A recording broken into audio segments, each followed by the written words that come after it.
बिस्मिल्लाहिर्रहमानिर्रहीम। मोहतशम नाजरीन व सामीन, अस्सलामुअलैकुम वरहमतुल्लाहि वबरकातुहू।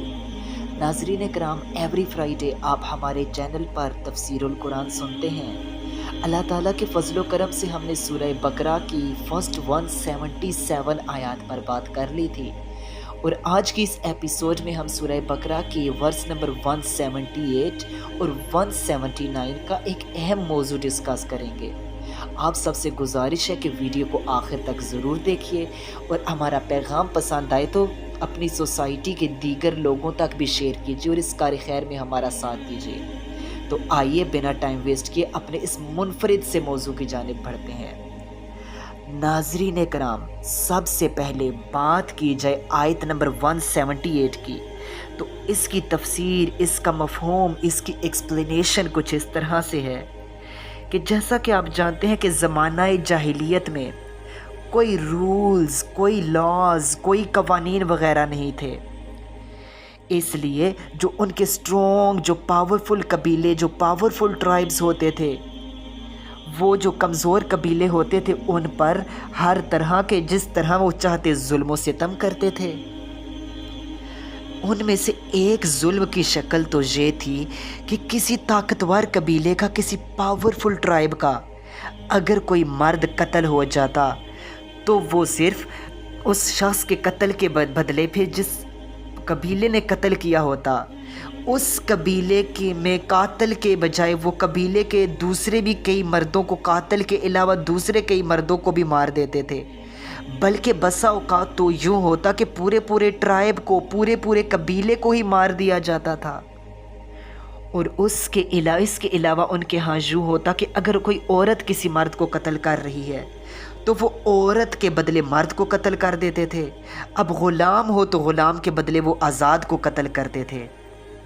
ये तो बिल्कुल इंसाफ के ख़िलाफ़ था। अल्लाह ताला ने इस फ़र्क को ख़त्म करते हुए यहाँ फरमाया, ये आयत नाजिल हुई कि कातिल,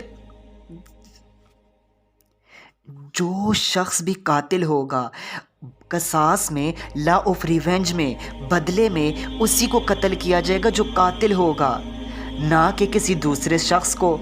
मिसाल के तौर पर खुदा न खास्ता मैंने किसी का कत्ल किया है तो अब बदले में मुझे ही कत्ल किया जाएगा, ना कि मेरे बाप को, ना कि मेरे भाई को, ना कि मेरी माँ को। तो यही एक इंसाफ का कानून है, इंसाफ का एक यही तकाजा है कि जिस शख्स ने किसी को कत्ल किया है, बदले में लॉ ऑफ रिवेंज के तौर पर उसी शख्स को ही कत्ल किया जाएगा। अब इस तरह भी नहीं हो सकता कि अगर किसी मर्द ने किसी को कत्ल किया है तो बदले में औरत को कत्ल कर दिया जाए, या औरत ने कत्ल किया है तो बदले में कहा जाए कि औरत तो कमज़ोर है, औरत की बजाय हम मर्द को कत्ल कर देते हैं। ऐसा नहीं होगा। किसी शख्स को उसकी इस खता का, उसकी इस गलती की सज़ा किसी शख्स को देना, ये तो बिल्कुल इंसाफ नहीं है। इससे ये मफहूम, ये कॉन्सेप्ट तो वाज़िया हो गया कि जो कातिल होगा बदले में वही कत्ल किया जाएगा, चाहे वो मर्द हो चाहे वो औरत हो, बदले में वही कत्ल।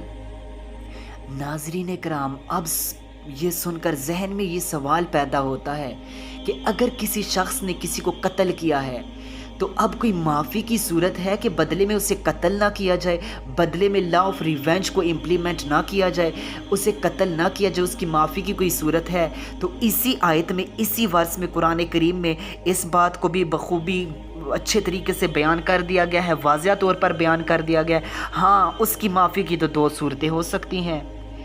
एक तो ये कि वो बग़ैर मुआवजा लिए, यानी कि किसी माली चीज़ लिए, कोई दौलत लिए बग़ैर, दीत लिए बग़ैर ही अल्लाह ताला की रज़ा के लिए अगर कोई शख्स माफ़ करता है, कि अगर कोई कातिल है उससे कोई कहता है कि हम अल्लाह की रज़ा के लिए माफ़ कर देते हैं, तो उसे इख्तियार हासिल है, वो उसे माफ़ कर सकता है। इसके अलावा जो दूसरी सूरत है वो ये कि अगर कसास की बजाय दीत कबूल कर लेना है, ये दूसरी सूरत है।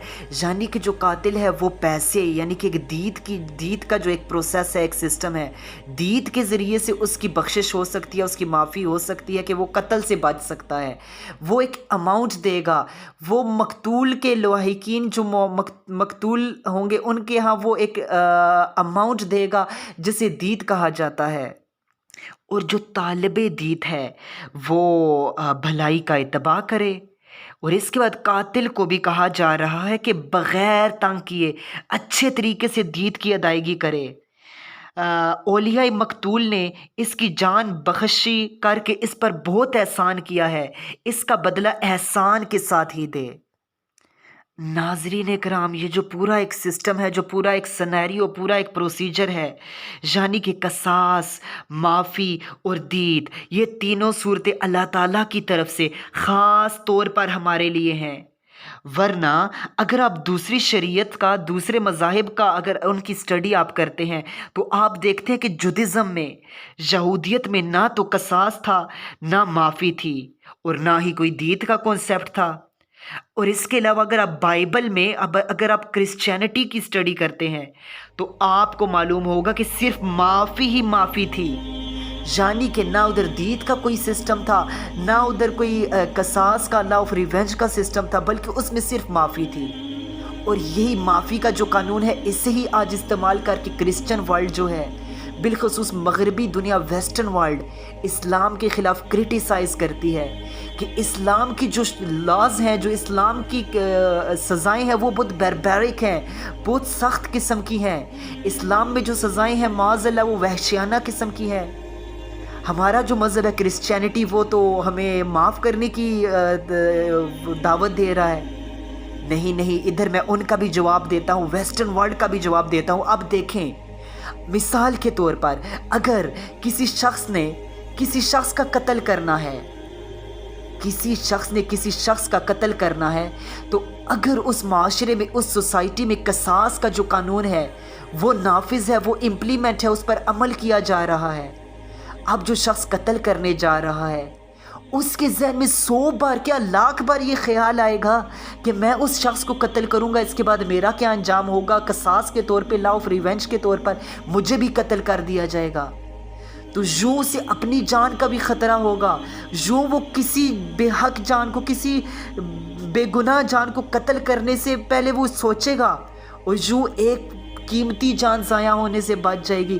یہ ان سزاؤں کا، ان پنشمنٹس کا یہ فائدہ ہوتا ہے کہ معاشرے میں جو کرائم کا ریشیو ہے وہ کنٹرول کرنے میں کافی حد تک وہ کنٹرول ہو جاتا ہے۔ آپ دیکھتے ہوں گے کہ سعودیہ عربیہ میں یہی قوانین کافی عرصے تک نافذ رہے ہیں، اور آج بھی شاید کسی حد تک نافذ ہوں، لیکن آج آپ دیکھتے ہیں کہ ان کے جو حکمران ہیں، ان کے جو پرنس ہیں، ان کو ان کی عیاشیوں نے کھوکھلا کر رکھا ہے، اور اب وہ ان لاز میں وہ اب کافی نرمی کرتے جا رہے ہیں، جس کا خمیازہ انہیں بھگتنا پڑے گا، اور یہ صرف اور صرف عرب کی تباہی کی صورت میں ہوگا۔ تو اللہ تعالیٰ سے دعا ہے کہ اللہ تعالیٰ ہمیں ان اسلامی قوانین پر امپلیمنٹ کرنے کی، ان کو نافذ کرنے کی توفیق عطا فرمائے۔ وما توفیقی الا باللہ۔